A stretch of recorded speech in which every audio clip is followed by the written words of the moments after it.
Welcome back to Lem's Cryptoverse. There's so much going on in the evolving story of FTX. What I decided to do tonight, and this is probably going to come out around November 10th. I think that's a Thursday. So what I decided to do is give you a summary thanks to information from our friends Cointelegraph and from Glassnode. So let's get started. We're going to go through this quickly. I'm going to try and get it done in less than 8 minutes. So here goes. The first news is that on November 2nd, there were reports that SBF, as you know, that Sam Bankman-Fried, his founded company held significant amounts of FTT. So these are leaked reports. This is a leaked balance sheet. I wanted to highlight it for you. Or whatever. So that's a leaked balance sheet. That was a key, that it was leaked and no one knew what was going on. And of course, he founded Alameda Research, SBF.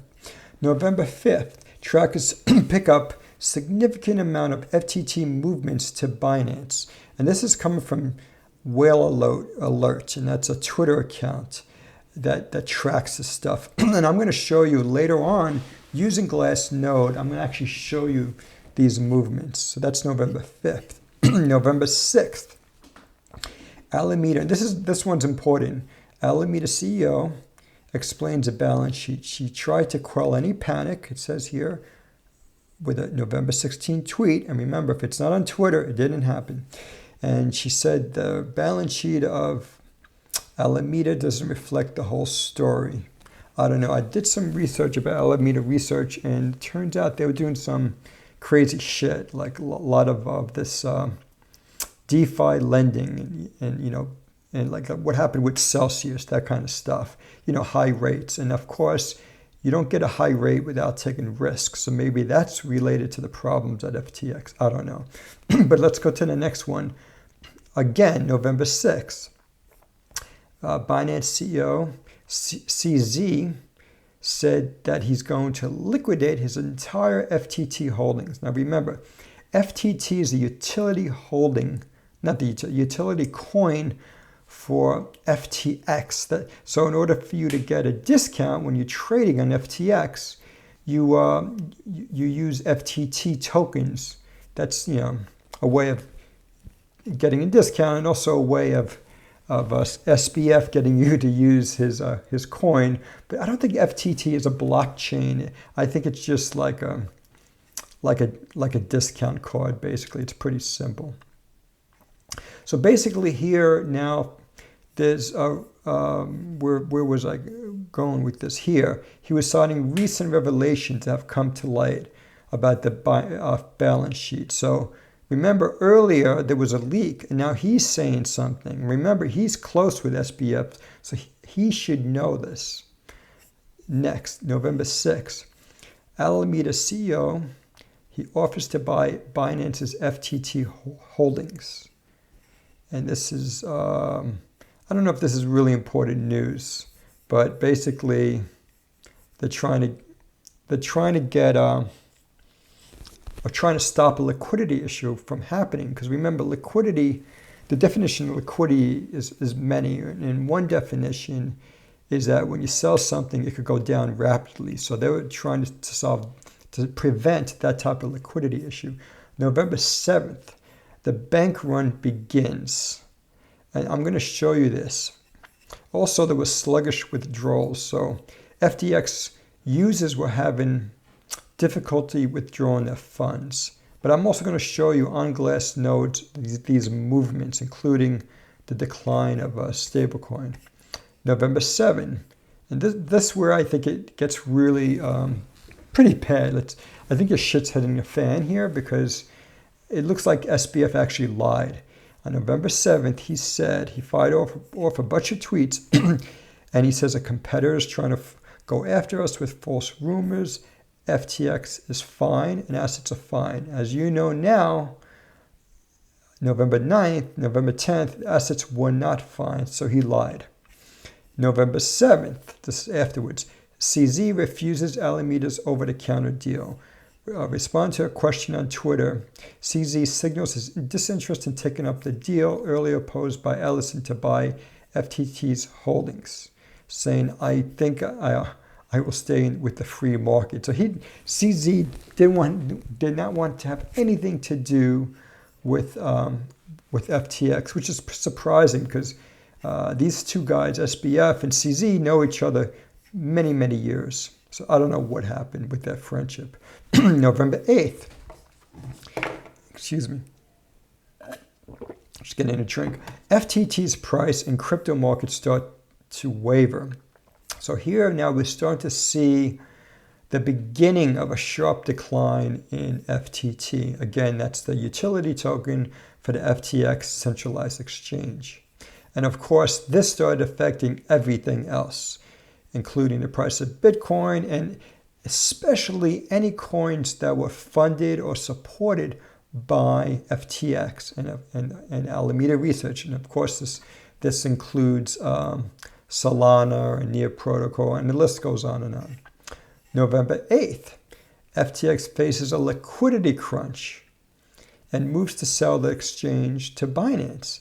In a shock announcement, SBF said that FTX has come to an agreement to have a strategic transaction with Binance for the exchange to help cover what he called a liquidity crunch. And he says all the assets are going to be covered one-to-one, and so everything's fine and dandy, and all the retail assets are going to be okay. But CZ said shortly afterward that he did not sign a non-binding letter of intent. So basically he was saying he could pull out of it, and that's what he did later, but I'm skipping over. November 8th and 9th, SBF removes assets a fine tweet. So he removed that, and as some of his websites went dark. I mean, you can't make this shit up.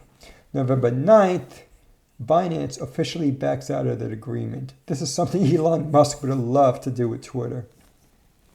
So CZ said he's not pursuing the acquisition.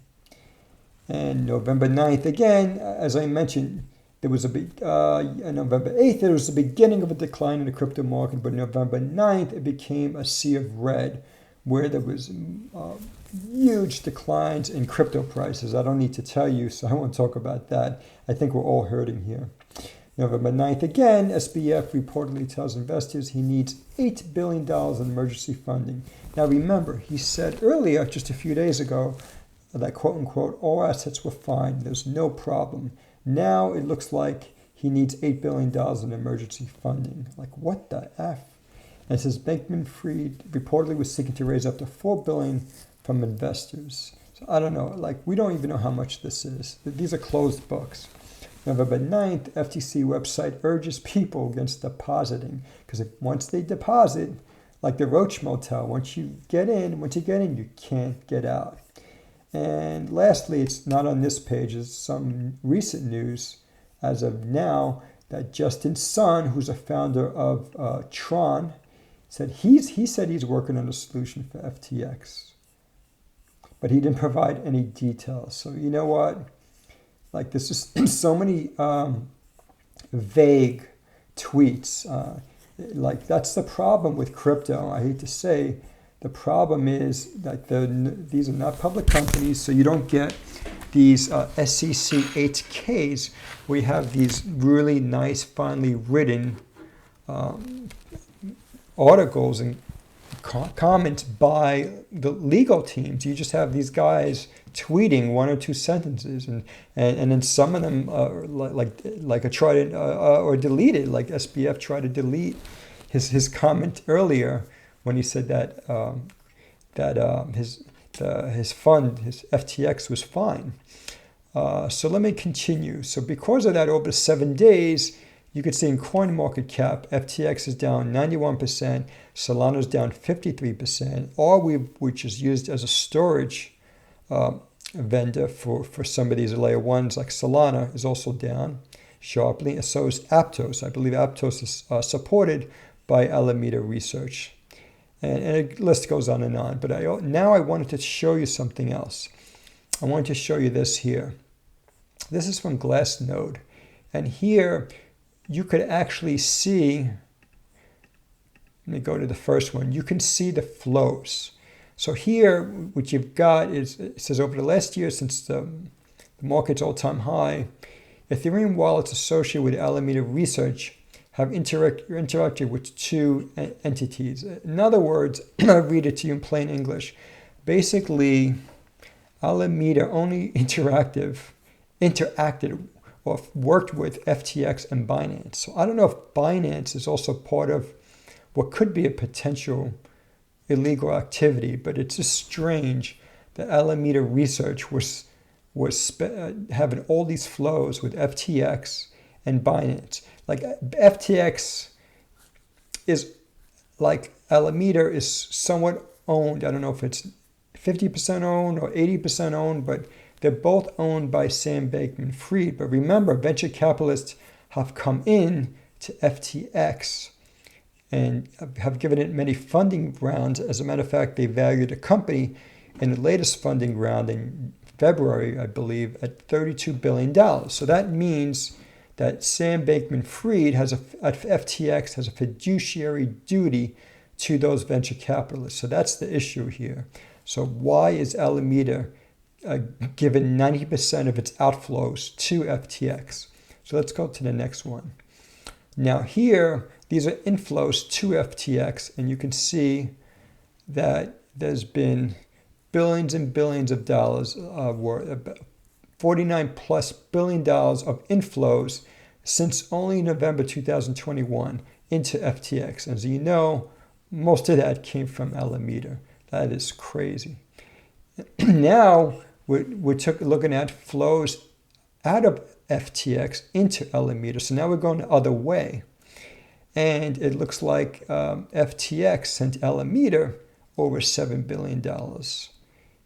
And they sent, and Binance sent Alameda $15.5 billion.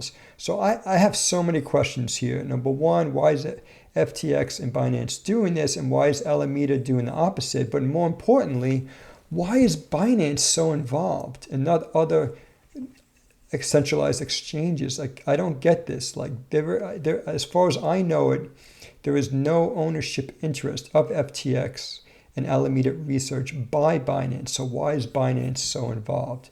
That just doesn't make sense. And lastly, I promised I would show you the bank run. And this is FTX's stablecoin balance. And the red line is an aggregate of all the different types of stablecoin, like USDC and Tether and some other ones like BNB. So basically look at the red line. If you look at it recently, well, you can't see it here. Maybe I should shrink it. See, November 22, you could see it basically hit zero. So that's all, folks. I wanted to show you these charts to show you that, number one, I don't even understand what I'm reading. And number two, even though I don't understand what I'm reading, fully understand what I'm reading, what I do know is something fishy is going on. And I think the